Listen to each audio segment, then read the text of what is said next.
দীর্ঘদিন জ্যোতিষ চর্চা করতে গিয়ে বুঝেছি যে জ্যোতিষশাস্ত্র তো একটা বিশাল বড় সমুদ্র। এক জীবনকালে কেউ সম্পূর্ণ তার পুরোটা তার সমস্ত নুড়ি কুড়িয়ে নিয়ে উঠতে পারবে না। আমি তো পারিনি, যতটুকু পেরেছি নুড়ি সংগ্রহ করতে পেরেছি সেটুকু দিয়ে জ্যোতিষশাস্ত্রের ত্বরান্বিত করার চেষ্টা করেছি। এই ত্বরান্বিত করতে গিয়ে দেখলাম যে অনেক কিছু বাধা রয়েছে। সে বাধাকে জয় করতে গেলে একটা সংগঠন তৈরি করতে হয়। তাই আমি চাই নীলতারা গুরুকুল সেবাশ্রম তৈরি করি 2012 সালে। তারপর দেখলাম কিছু ছাত্রছাত্রী আমার কাছে আসতে শুরু করলো যে আপনি আমাদের কিছু জ্যোতিষ শিক্ষা প্রদান করার ব্যবস্থা করুন। সেই জন্যই আমরা নীলতারা গুরুকুল অ্যাস্ট্রোলজি রিসার্চ সেন্টারকে স্থাপন করি। অনেক ছাত্রছাত্রী এসছে গেছে, আমারও বয়স বেড়েছে। কেন একদিন তো আমি চলে যাব পৃথিবী থেকে, আমি তো অমর নই, কেউ অমর নয়, মানুষ মরণশীল। তা আমি যেটুকু শিখে গেলাম, যা পড়ে গেলাম, যা যেটুকু সংগ্রহ করতে পারলাম, তাহলে আমার পরবর্তী ছিল হারিয়ে যাবে।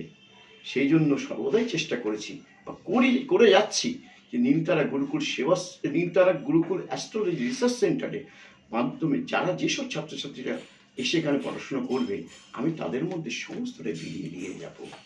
এখানে আরও অভিজ্ঞ শিক্ষক রয়েছে, তারাও সে চেষ্টা করছে। যদি কারো ইচ্ছে হয় যে এই শাস্ত্রকে জানবার চেষ্টা করার বা এই শাস্ত্রকে নিয়ে ত্বরান্বিত করার বা এই শাস্ত্র দিয়ে নিজের কিছু উপার্জনের ব্যবস্থা করার, তবে আমি বলবো সবার জন্য আমার এখানে সুস্বাগতম। সবাইকে আমি আমন্ত্রণ জানাই। যারা আসতে চাও, নবাগত, বিশেষ করে নবাগত যারা এবং তরুণী যারা, তাদের মধ্যে এটা জেনে রাখা দরকার। কেননা মানুষের জীবনে, প্রত্যেক মানুষের জীবনেতেই শুভ সময় আসবে, অশুভ সময় আসবে। জ্যোতিষশাস্ত্র বলে 6টা দশা তো মানুষ ভোগ করবে। সে দশার মধ্যে 4টা বড় দুঃখের দশা আর 2টো মাত্র সুখ। আবার দুঃখের মধ্যেও সুখ আসবে, সুখের মধ্যেও দুঃখ আসবে। সেটাকে যদি জেনে নেওয়া যায় যে আমার কখন দুঃখ আসবে, সুখ আসবে, সেটা যদি আমি আগের থেকে বুঝতে পারি, তাহলে আমার দুঃখের দিনগুলোকে আমার আগের থেকে আমি কিছু সঞ্চয় করে বা সেই জন্য প্রতিকার করে চললে আমার মনে হয় দুঃখের দিনগুলোকে জয় করা যায়। দুঃখকে তো দূর করা যায় না, দুঃখকে জয় করা যায়।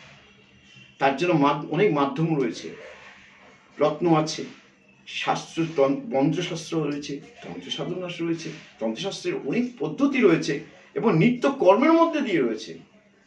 সেগুলোর মধ্যে দিয়ে যদি মানুষ প্রতিকার করে চলে, তাহলে আমার মনে হয় সেগুলো দ্বারাই মানুষ দুঃখকে জয় করে আবার সুখের জীবনে ফিরে আসতে পারে। সেই আমি নতুন নব্য তরুণীদের বলবো, তোমরা প্রত্যেকে নিজের জন্য শেখো, উপার্জনের জন্যও নয়, শুধু নিজের জন্য শেখো। নিজে কখন সময় ভালো আসবে, সময় খারাপ যাবে, তার জন্য নিজেকে প্রোটেক্ট নিয়ে চলতে পারো, তার জন্য জ্যোতিষশাস্ত্র শেখো, শিখে রাখো। একে অবজ্ঞা করে নয়, অবহেলা করে নয়, হ্যাঁ, এটা অবিজ্ঞান বলে তাকে বিদ্রুপ করে নয়, এবং একে ভালোবেসে নিজের মতো করে যদি শিখতে পারো, তাহলে আমার মতো তুমিও এই বৃদ্ধ বয়সে সুখ শান্তিতে আরামে থাকবে এবং আনন্দে থাকবে। জয় নীলতারা মার জয়, জয় জ্যোতিষশাস্ত্রের জয়।